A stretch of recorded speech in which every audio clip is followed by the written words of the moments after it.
You got to wink, Catherine. I just went over this. Did you okay, wink. Okay. Hey everybody, it's Chuck from CrossFit Hillsboro and the lovely assistant, Catherine Blattner. Are we ever going to turn that camera around? Alright, it's a bad hair day. Okay. Hi everybody, how are you doing? We are going to be talking about shoulder mobility and healthy shoulder today. Raise your hand if you have shoulder issues. There's some pretty common restrictions and asymmetries that we see in people who come into the studio to exercise. And it's usually in the shoulder or in the hamstrings. So today we're just going to talk about a healthy shoulder, how you can keep a healthy shoulder and maintain a healthy shoulder if you have one, and some things and corrective exercises that you can do to help get a healthy shoulder. So, Catherine, let's see that PVC. We do our own stunts. So first of all, we like to warm up the shoulder first. You should always have some kind of dynamic warm-up, especially if you're going overhead to warm up the shoulder. This is not new news to anybody. Some of us are kind of freaks of nature and can come into the studio and immediately go lift into overhead. Most people cannot do that. So I'm going to show you some things to do with this stick that we like to do for warming up the rotator cuff. First, hold it out, boom, grab. I have a 90-degree angle in my elbow joint here, and I'm going to go into external rotation. I'm going to slightly externally rotate the shoulder here. I'm going to hold it for about 3, 2, 1. I'm going to resist coming back this way. 3, 2, 1, and I'm going to take it back down. And I like to do about 3 or 4 sets of this on each side. Switch, opposite, grab, external rotation. That is external, right? Is that right? Yes. External? External. All right. The muscles of the rotator cuff are anatomy and phys whiz. The what? I wasn't listening. I'm just Rotator filming. cuff muscles. The rotator cuff. You have your deltoid. You have your supraspinatus. You have your Supraspinatus. Infraspinatus. infraspinatus. Teres minor. Teres minor. teres minor. Yeah. Subscapularis. Subscapularis. Very good. Give it up. I'm not teaching. I'm Phys just. whiz. Nice. So those are the 4 little stabilizer muscles in the rotator cuff. And this is, and usually a subscapularis is where you're going to get an inflammation or an injury. Now this is one that we like that I call thread the needle. I did not come up with this one. A gentleman named Ido Portal, who is a master of hand walking, came up with this one. And a friend of mine showed it to me, actually, when he came here from Israel. So threading the needle, just slow-mo this and rewind it so I don't have to explain what we're doing here.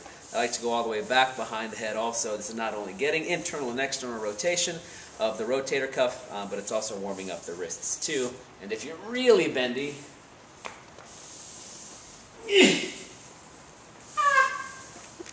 Which Chuck is.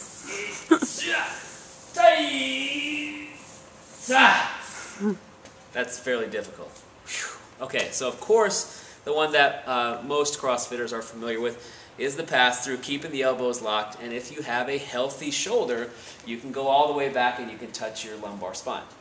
If you do not have healthy shoulder, or you're even restricted in the pecs and lats, you might be able to get up to here, and that's okay. You'll go farther and farther each time, just slightly farther and farther, but that's fine.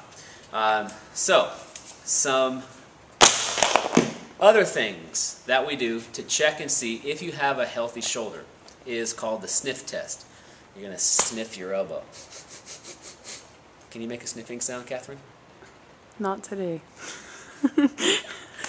You're going to go ahead and place your hand on your shoulder right here. You're going to keep your palm in contact with the shoulder, and you're going to pretend as if you're sniffing your elbow, raising your elbow up towards your shoulder.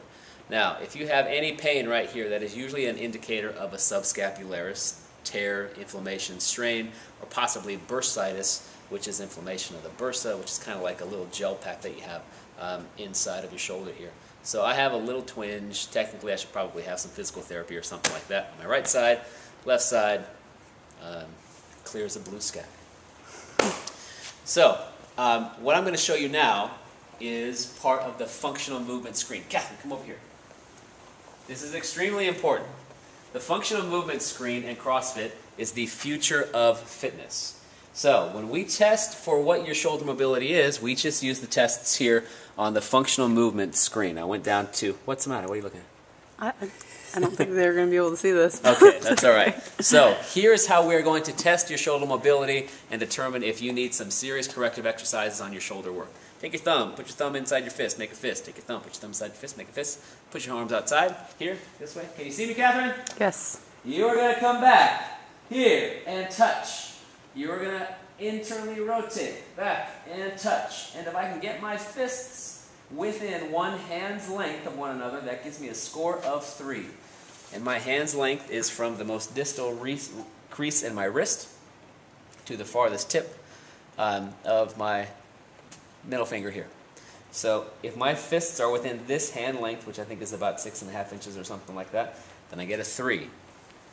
And that's healthy. Now if my fists are more than that one hand length, that's going to be, if they're 1 to 1.5, that's going to give me a 2. And if they're more than 2 hand lengths, 1, 2, that's going to give me a 1. And what I'm really looking for is either symmetrical 3s, best case scenario, which we don't normally see, or we're looking for symmetrical 2s at the very least. All right, hit pause.